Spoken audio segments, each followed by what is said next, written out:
농막과 체류형 쉼터, 주택으로 등재할 수 있는 방법이 있을까요? 인터넷을 보다 보면 이런 말들 보셨을 겁니다. 농막인데 전입신고 됐다더라. 체류형 쉼터 나중에 주택으로 바꿨다더라. 과연 이게 합법일까요? 오늘은 농막과 체류형 쉼터를 주택으로 등재할 수 있는 방법이 있는지, 농막을 체류형 쉼터로 변경할 수 있는지 현실 기준으로 딱 정리해드리겠습니다.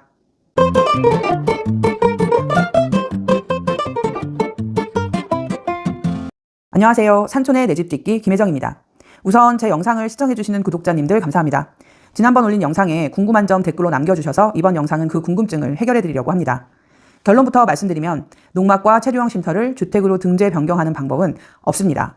예외도 거의 없고 합법 루트도 아닙니다. 왜 그런지 차근차근 설명해 드릴게요. 왜 주택으로 못 바꾸나? 이유는 간단합니다. 허가 목적이 다르기 때문입니다. 농막은 농작업 보조시설이고 체류형 쉼터는 임시 체류시설이며 주택은 상시 거주 건축물이기 때문입니다. 행정에서는 지금 사람이 살고 있느냐가 아니라 처음에 어떤 목적으로 허가했느냐를 봅니다. 그래서 구조를 바꾸고 내부를 집처럼 꾸며도 주택으로 등재되는 일은 없습니다. 우리는 전입신고가 됐으니 주택 아닌가 하는 분들 계실 겁니다. 시스템상으로 접수된 것일 뿐 적발 시 직권 말소됩니다.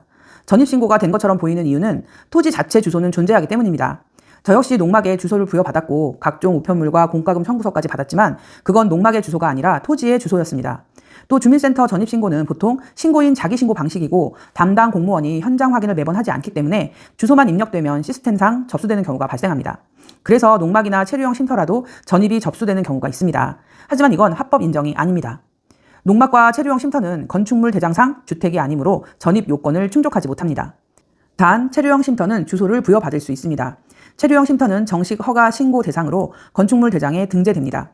물론 용도는 비주택 체류시설이라 기록되고요. 그래서 도로명 주소도 부여가 가능합니다. 하지만 여기서 중요한 포인트는 주소가 있다고 해서 전입신고가 되는 건 아니라는 겁니다. 자고 갈 수는 있지만 살 수 없는 공간이 체류형 쉼터니까요. 따라서 전입이 됐더라도 적발 시 직권 말소 대상입니다. 실제로 어떻게 적발이 될까요? 선거구 정비, 복지 보조금 심사, 농지 건축물 단속, 주민 민원, 항공사진 대조 등 적발될 경우의 수는 아주 많습니다. 가장 높은 비중을 차지하는 건 단연코 주민 민원입니다. 참고로 저희 농막은 2013년 이후 한 번 민원으로 군청에 연락을 받았고 창고로 쓰던 컨테이너 하나를 없애며 농막을 지금까지 보존하고 있습니다. 이렇듯 지역별 규제의 정도는 차이가 있다는 뜻이죠. 그렇다면 적발되면 어떻게 되는지 궁금하시죠? 데미지는 생각보다 큽니다.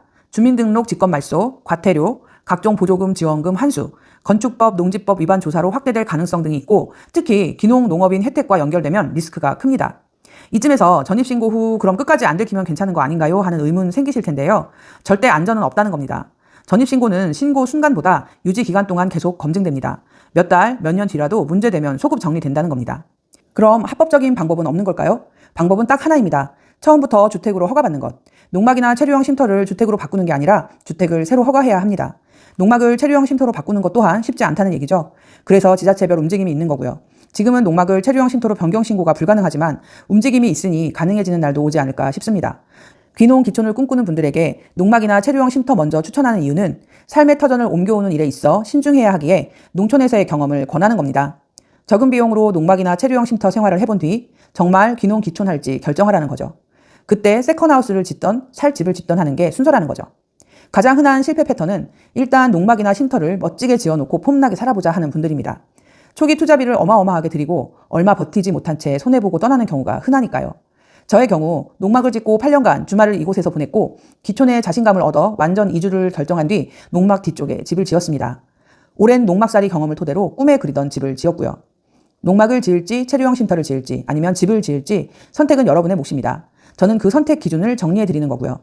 잠시 머무를 곳은 체류형 쉼터가 맞고 농사를 위한 보조 공간으로는 농막이 맞으며 완전 이주하여 살고자 한다면 처음부터 주택을 선택하는 게 맞습니다. 주소가 있다고 사는 집이 되는 건 아닙니다.